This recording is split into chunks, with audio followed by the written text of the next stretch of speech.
MSc fourth semester botany paper third unit 2 में शामिल किया गया topic possibilities achievements and limitations of protoplast research. मैं प्रवीण जैन, सहायक प्राध्यापक वनस्पति शास्त्र, शासकीय चंदूलाल चंद्राकर महाविद्यालय पाटन द्वारा प्रस्तुत किया जा रहा है।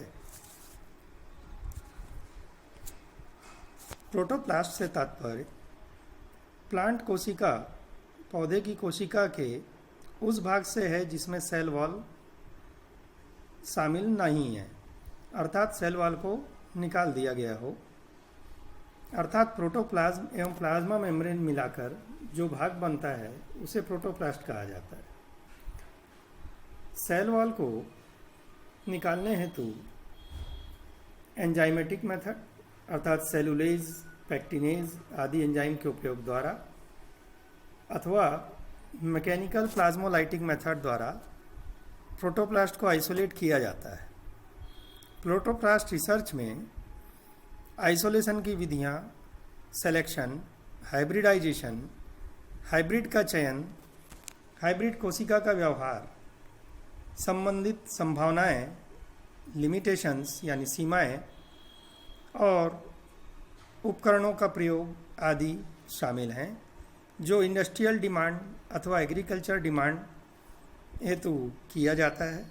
सप्लाई और डिमांड के चेन में इसे शामिल किया जाता है ताकि वैश्विक खाद्य समस्याओं अथवा नई वैरायटी के विकास से रिलेटेड रिसर्च की जा सके। संभावनाओं में यह पहली स्लाइड, इसमें पहला पॉइंट यह दर्शाता है कि यदि नेचुरल हाइब्रिडाइजेशन मेथड अर्थात सेक्सुअल हाइब्रिडाइजेशन में किसी तरह की विसंगति हो अथवा गैमीट्स में किसी तरह की इनकम्पैटिबिलिटी हो, अर्थात पॉलन ग्रेन्स और ओव्यूल्स के फ्यूजन में कोई समस्याएं हों, तो प्रोटोप्लास्ट फ्यूजन द्वारा दो कोशिकाओं का मिलाप किया जा सकता है। दूसरा पॉइंट यह दर्शा रहा है कि protoplast fusion method natural method की तुलना में आसान और तीव्र विधि है जिससे नई वैरायटीज़ का विकास शीघ्रता से किया जा सकता है। तृतीय बिंदु के अनुसार कोशिका का ऑस्मोटिक बिहेवियर IAA अर्थात indole acetic acid auxin hormone के कार्य, सेल वॉल फॉर्मेशन, अंगों का निर्माण, फोटोसिंथेसिस, जीन ट्रांसफ़र आदि संभावनाएं अध्ययन की जा सकती हैं। हाइब्रिड उत्पादन, ट्रांसजेनिक पौधों का निर्माण, single cell system for more than 2 products आदि का निर्माण अर्थात एक से अधिक उत्पाद प्राप्त करने हेतु हाइब्रिड सेल का निर्माण, इंटर स्पेसिफिक और एवं इंटरजेनेटिक क्रॉस संभावित हैं।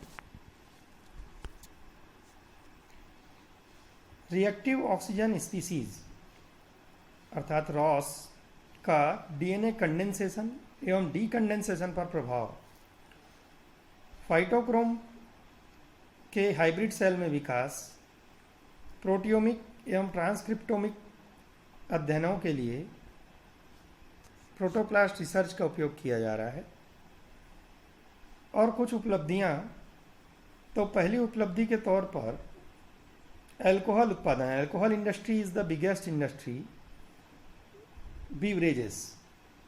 तो अल्कोहल उत्पादन में सैकेरोमाइसेस सीरेविसी अर्थात यीस्ट एवं ट्राइकोडर्मा रीसी दोनों की सेल्स को फ्यूज करके जो सेल बनाई गई, उस सेल में कार्बन सोर्स के तौर पर सेलुलोज को उपयोग किए जाने के बावजूद 80% अधिक अल्कोहल का उत्पादन पाया गया है।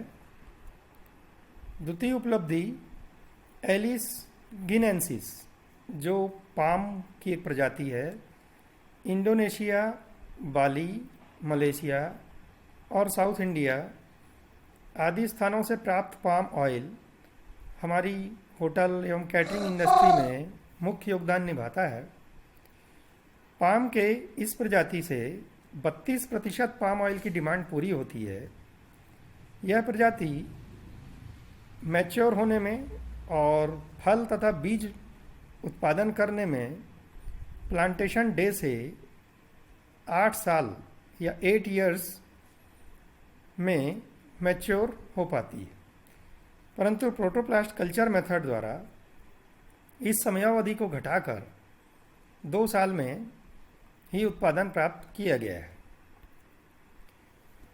सिट्रस साइनेंसिस एवं सिट्रस रेटिकुलेटा नामक 2 सिट्रस फ्रूट्स की प्लांट सेल्स को, खासतौर पर मीजोफिल लीफ सेल्स को फ्यूज करके उनके प्रोटोप्लास्ट से नई प्रजाति का विकास किया गया है।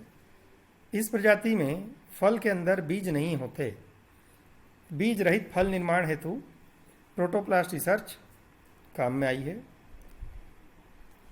और पोमेटो, जिसे हम 1990 के दशक से जानते हैं, पोटैटो और टोमेटो अर्थात आलू और टमाटर का हाइब्रिड है।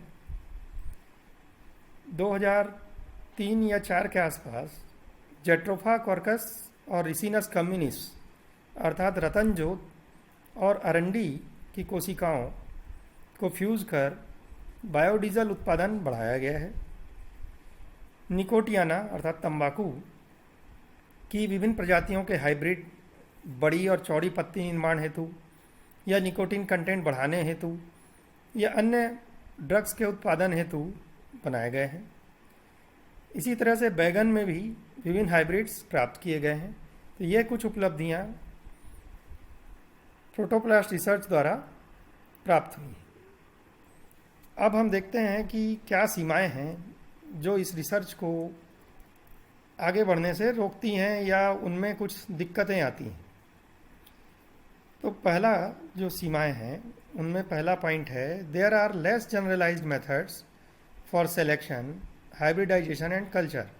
अर्थात कोई सामान्य विधि नहीं है जिसे सभी प्रजातियों पर उपयोग में लाया जा सके। दूसरी जो सीमा है वह है, इंटरजेनेटिक क्रॉस संभव है, परंतु इसका सर्वाइवल और मेंटेनेंस कठिन है।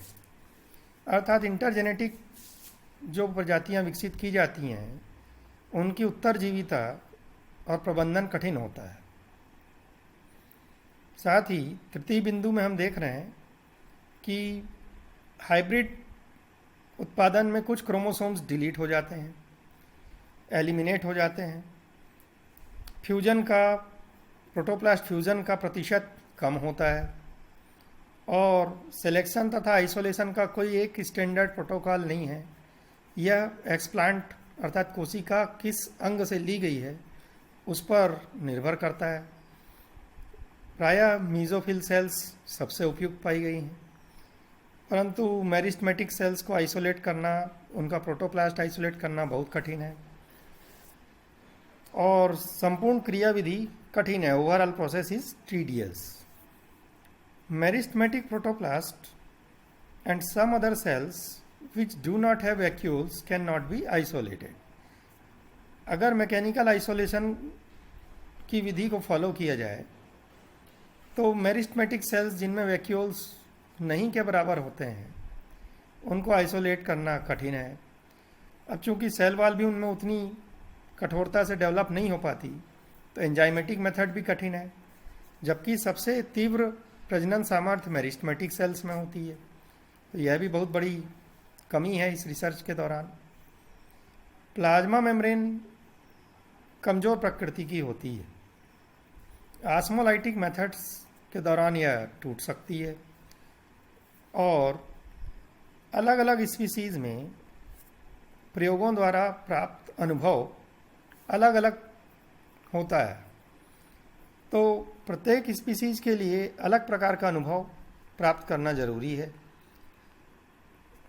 अब अंत में रिफरेंस, तो विभिन्न रिफरेंस यहाँ दिखाए गए हैं जिनका अवलोकन किया जा सकता है। धन्यवाद।